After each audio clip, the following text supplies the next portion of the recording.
To me, there's something really interesting about speaking Gaeilge. There's two sides of it, like the ancientness and the right here, right now.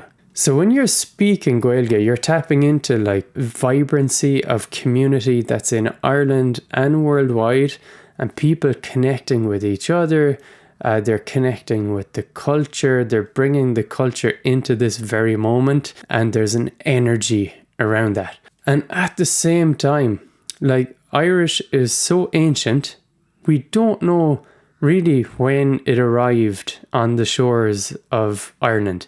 Like there's educated guesses and there's academics who think hard about this problem, and there's new evidence like through ancient DNA that poses new questions on like the archaeology and existing knowledge of when did the language, or like the ancient form that's now Irish, the modern strand of something very ancient. In Ireland, it's rooted in the land, so at some point, a version of the language arrived on the shores of Ireland. And I find that really interesting because it connects me to something much older.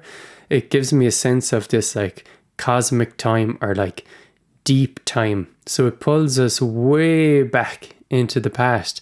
And at the same time, níor táú leartas Gaeilge, when you're speaking Irish, you're tapping into something that's right here, right now, that vibrancy, that energy. You're contributing, you're learning, and speaking as Gaeilge matters. It counts. So leanart.